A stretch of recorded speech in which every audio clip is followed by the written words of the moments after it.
It's Friday, the 10th of April. It's a day that we call Good Friday. Tomorrow, I will tell you a little bit about why we call it Good Friday, because as you listen to the story and things today, you might be thinking, why on earth would we call this Good Friday?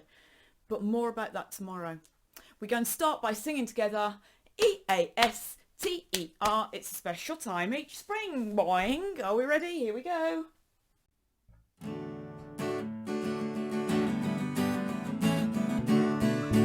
EASTER, it's special time each spring, boing. EASTER, that's why we shout and sing.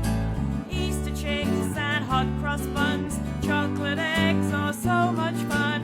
EASTER, it's special time each spring, boing. But most of all, remember that Jesus died for you.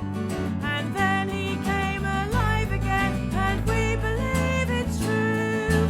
A one, a two, a 1, 2, 3, 4. EASTER, it's special time each spring, boing. EASTER, that's why we shout and sing. Easter chicks and hot cross buns, chocolate eggs are so much fun. EASTER, special time each spring, boing.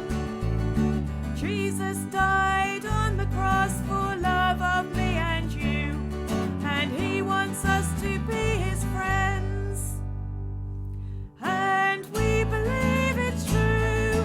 A one, a two, a 1, 2, 3, 4. EASTER, it's special time each spring, boing. EASTER, that's why we shout and sing. Easter chicks and hot cross buns, chocolate eggs are so much fun. EASTER, it's special time each spring, boing.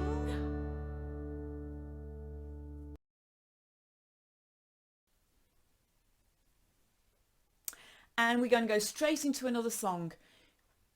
Easter is all about Jesus. Chocolate eggs, Easter bunnies, Easter chicks, hot cross buns, all of those things we've just been singing about. I love them. They are great and I really do love them. But remember, however much we love our eggs and our chocolate, remember Easter is about Jesus. So we're going to sing Takwaba, Uwaba and Ge Yesu. There's no one like Jesus. Are we ready? Takwaba. Takwaba huwaba nge Yesu. Takwaba huwaba nge Yesu. Takwaba huwaba nge Yesu. Takwaba takwakabe. Na yenda konse na fwaya konse na shingaluka konse takwaba takwakabe. There's no one like Jesus. There's no one like Jesus. There's no one like Jesus. There's no one like him. I walk here, there. I searchy, here, there. I turn around here, there. There's no one like him.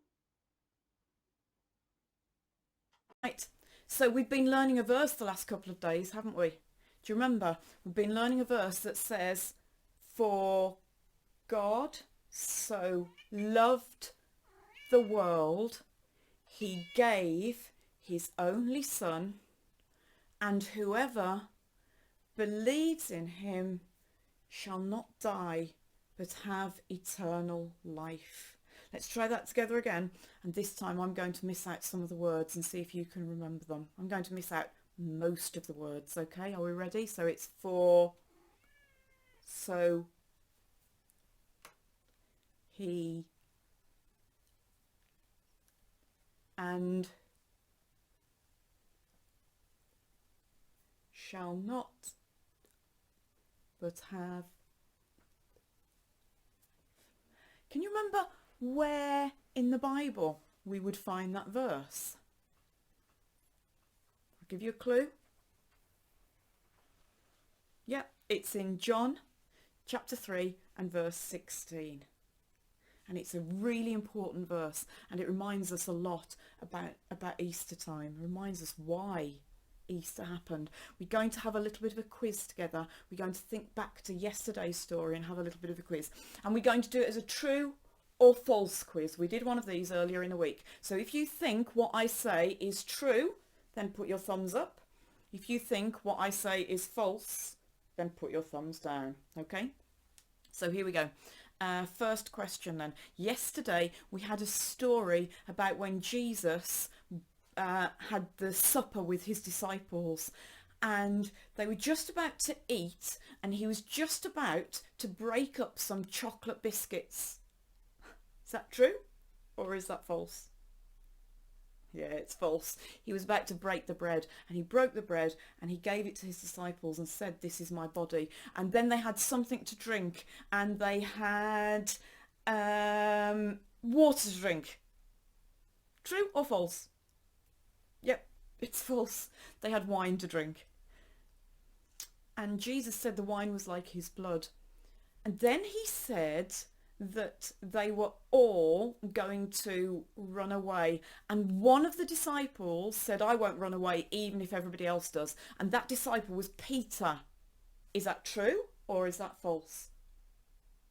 Yep, it's true. Well done. And then they sang a hymn together, and they went out, and they went to a place called the Garden of Eden. Is that true or is that false? Yep, it's false. It was the Garden of Gethsemane. And Jesus said to them, "We've come here so that we can pray." Is that true or is that false? Yep, it's true. Well done. And Jesus went on his own to pray. And when he prayed, he was scared. And he asked God for what was going to happen. He asked God to not let it happen. Is that true or is that false?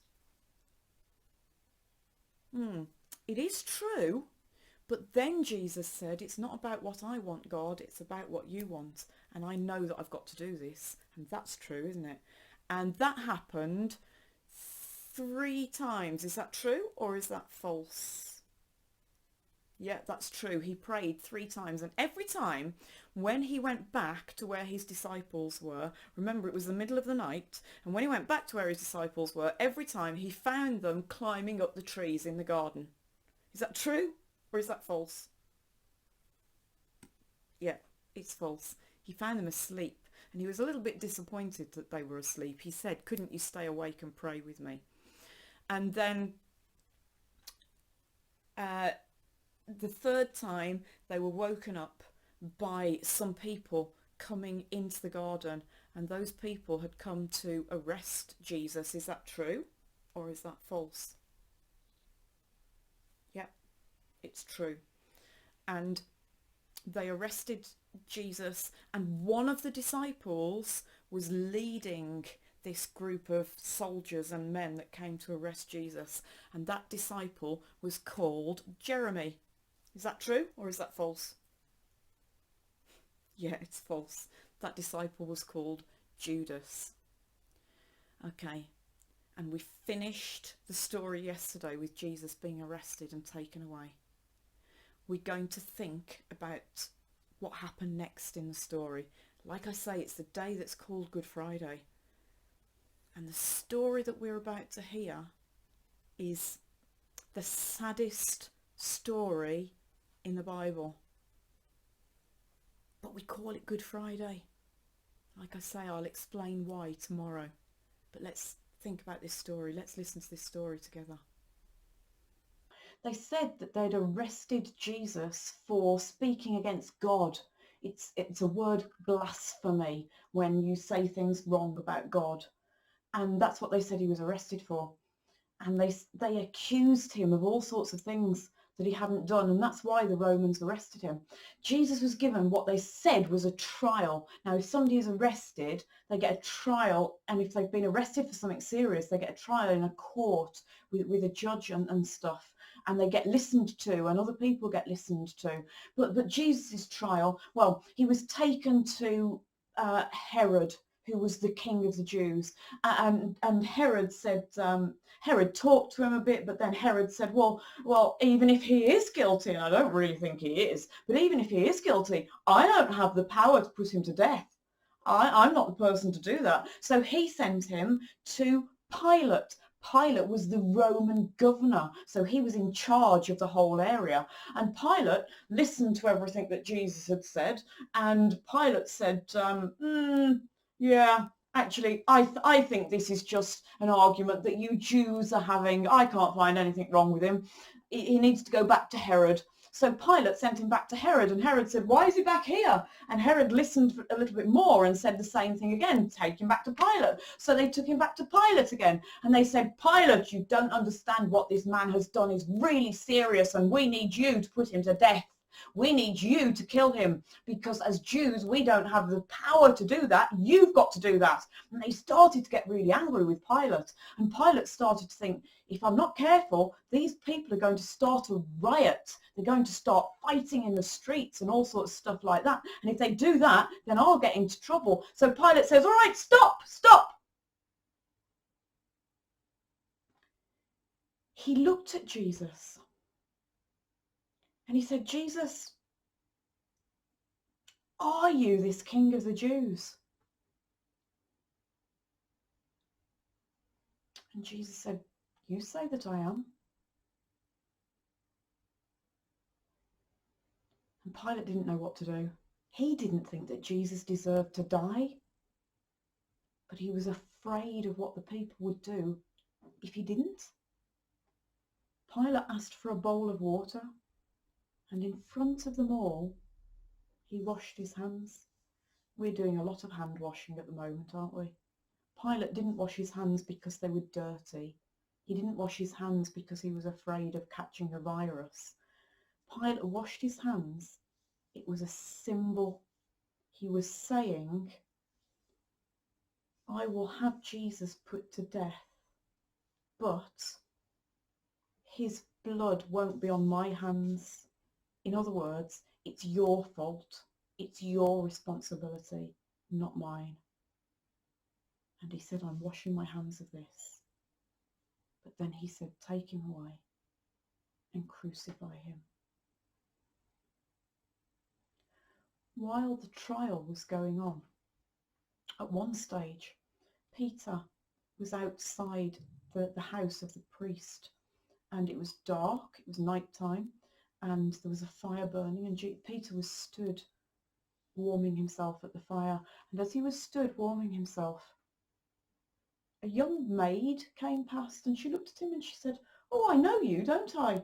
She said, you're the disciple of that man that they've arrested. You're one of his disciples. And Peter said, no, I'm not.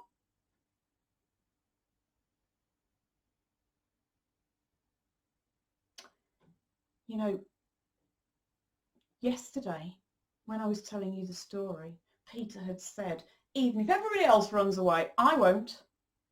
And I forgot to say yesterday, but Jesus said to him, Peter, before the cockerel crows, in other words, before tomorrow morning, 3 times you will say that you don't know me. And Peter said, no, I'll never say that.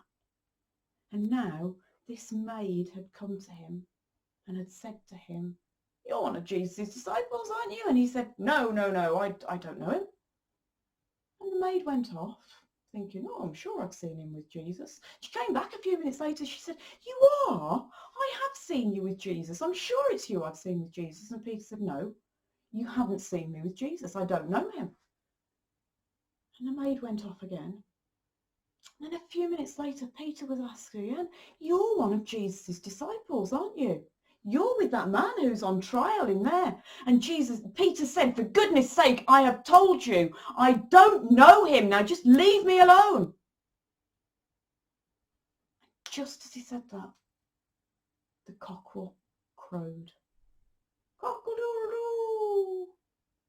was morning, and as soon as he heard the cockerel crow, he remembered what Jesus had said. Peter, before the cockerel crows in the morning, you will say 3 times that you don't know me. And Peter, he started to cry. He couldn't believe what he had just done. And now Jesus had been sentenced to death. They took Jesus. He had to carry his cross. They beat him really badly. They made a crown for him out of thorns, and they pushed the thorns into his head. And they said, you say you're the king, so you can have a crown?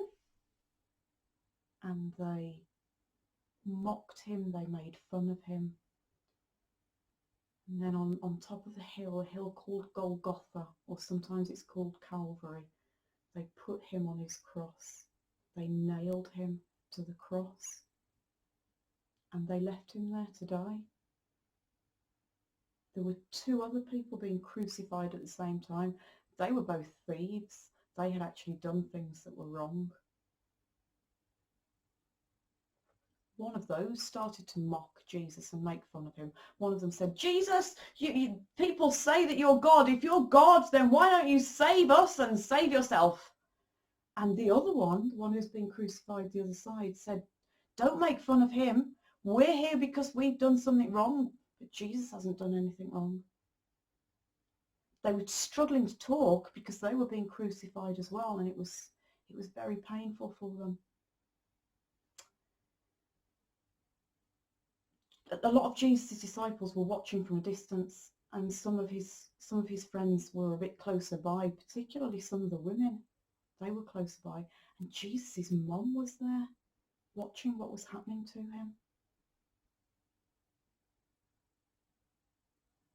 And Jesus' mum, Mary, was stood next to Jesus' disciple, John. And even when Jesus was dying and it was hurting him so much, he was still thinking about other people.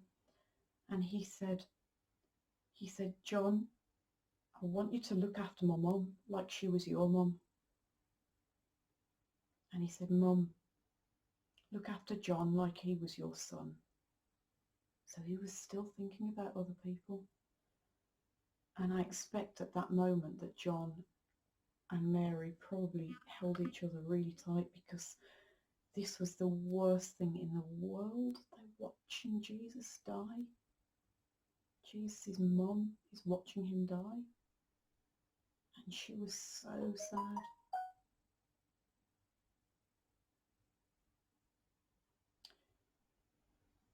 One of the other things that Jesus said was about the soldiers that had crucified him. He said, Father, forgive them because they don't understand what they're doing. And then one of the last things that Jesus said was the words, it is finished. And when he said that, his head dropped down and he died. One of the soldiers needed to check that he was dead. And to check that he was dead, he pushed a spear into Jesus' side. And by doing that, he knew that Jesus was dead. It is finished. And his disciples and his friends thought that it was all finished. Hey, but we know the rest of the story, don't we? We know that it wasn't finished. This all happened on the Friday. It's the day that we call Good Friday, and I'll explain why we call it Good Friday. But it wasn't finished. And tomorrow I'll tell you a little bit more about what happened next. Excellent. Jesus' disciples and his friends, and particularly his friend called Mary and his mom, who was also called Mary, they'd all watched Jesus die, and they were so sad. I don't know if you've ever been really, really, really sad, so much that you can't stop crying, but I guess that's what it was like for them. They'd just seen Jesus die. But you know, it doesn't end there, and like I said, we'll find out more about that tomorrow. For God so loved the world, he gave his only Son, and whoever believes in him shall not die, but have eternal life. Let's sing that song together. And then after we've sung that one, we will sing the one that we learned yesterday, the really quiet one, just so we can have a moment of quiet while we think about today's story. And it's the song When I Think About the Cross.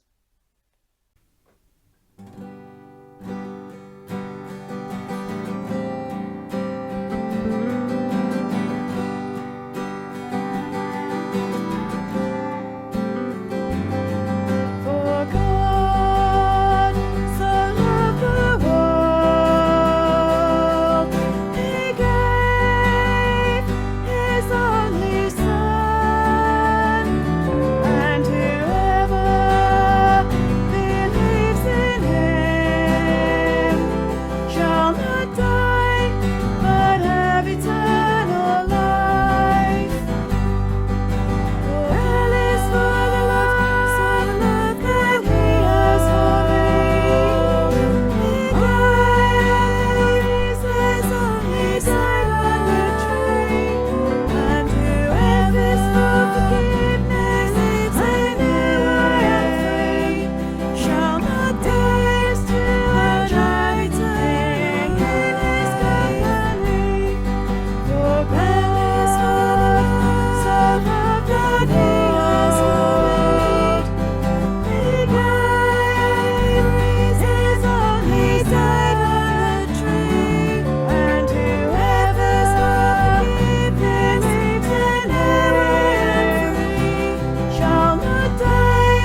finishes with the words, help me to believe it. We're going to finish our time together now by praying together. So have you got your hands ready? 5, 4, 3, 2, 1. Lord Jesus, sometimes it's really hard to understand why we call today Good Friday when we're thinking about you dying on the cross. It doesn't sound good at all. It sounds like it was the end, and it sounds like it was something awful. But thank you that it's called Good Friday for a reason, and as we watch tomorrow, we pray you'll help us to understand what that reason is. Thank you for the time that we've had together today. Thank you for the things that we're going to be able to do today. Help us to enjoy those and learn from them as well. And we pray that you will be with us and keep each one of us safe and well. Amen. 0.